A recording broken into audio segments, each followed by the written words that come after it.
Are you a new Astra Militarum player with a scattered and unfocused collection? Are you too much of a coward to include 6 Rogelsdorn in your army? Do you like teamwork and synergy between your non-Rogeldorn units and your several Rogelsdorn? If you answered yes to any or all of these questions, we have the detachment for you, the Combined Arms Regiment. The Combined Arms Regiment is an updated version of the Index detachment of the same name, and while they're pretty similar, there are some important differences between them. We'd like to thank Games Workshop for providing us with a preview copy of the Astra Militarum Codex for this review. If book learning is more your speed, head on over to goonhammer.com for a written companion piece. Link in the description. Detachment Rule. Born Soldiers. Squadron units get lethal hits with their ranged weapons against monsters and vehicles, while regiment units get lethal hits at range against everything else. Crucially, this rule doesn't come with an in-your shooting phase clause, so it works on Overwatch as well.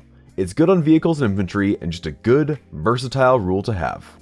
3 of the 4 enhancements here return from the Index detachment, with Kurov's Aquila getting lost in the shuffle. Each of these enhancements can go on any officer model in your army, including the commander in a command squad, or either of the tank commander units. Slap the Death Mask of Elanius onto one of your officers to insulate their unit from battle shock. Instead of dropping to OC 0, they just lose 1 point of OC. Drill Commander lets an officer's unit crit on 5-up if they remain stationary. Unfortunately, the clause specifying that the bearer must be leading a unit means that tank commanders can technically take this, but never benefit from it. We're thinking it's best on a rapid ingress Scion squad with an attached command squad. Grand Strategist is always a good choice, giving its bearer an extra order to hand out in the command phase, letting Castellans and tank commanders issue as many orders as Lord Solar. However, this enhancement only works in your command phase. A unit arriving from strategic reserves or deep strike will not benefit from this enhancement that turn. Reactive Command lets your officer issue a single out-of-phase order if an enemy unit is set up within 9 inches and doesn't count against your total for the turn. An emergency use of fixed bayonets, take cover, or duty and honor might be handy on the right unit to keep them fighting in melee, survive a deep striking shooting threat, or just maintain control of an objective. In other words, disembarking from a transport or arriving from deep strike using a rule that lets it arrive within 9 inches, so it's pretty situational. 2 of the Index Stratagems return here in full, with a third returning in name only. Overall, this set has been significantly reworked to allow your regiment and squadron units to interact better with each other. Coordinated action lets a regiment and nearby squadron unit benefit from each other's orders, because even in the grim darkness of the far future, sharing is caring.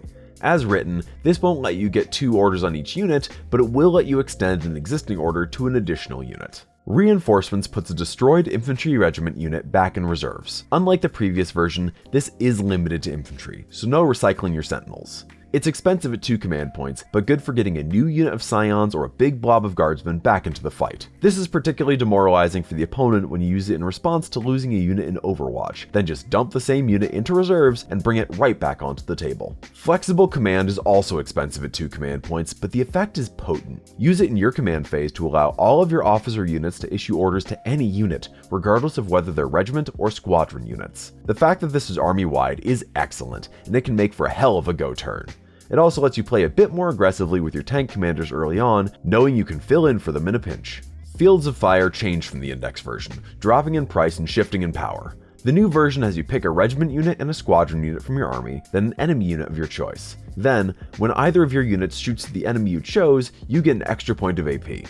This only applies to those 2 units now instead of your whole army, but no longer requires that you shoot the enemy unit with something else first. Inspired Command lets an officer issue an order in your opponent's command phase. Useful if you want to get an extra point of OC on a unit to flip a point and deny scoring, want to tell your dudes to take cover, or fix bayonets before an opponent's charge. Stalwart Protector lets your big buddies take care of your little buddies, having a vehicle act as cover for your infantry units. It's cute and it's got its uses. We've essentially been playing this detachment for the entire edition.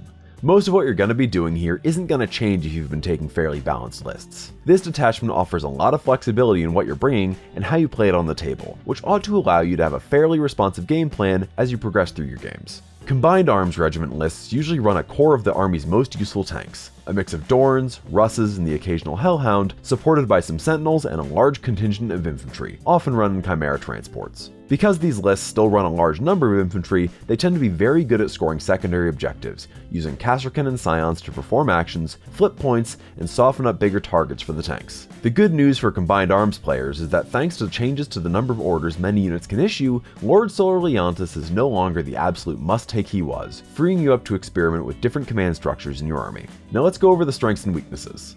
Unit viability. Almost everything in the book benefits from the detachment rule. You're not leaving anything on the table for taking a wider collection of models.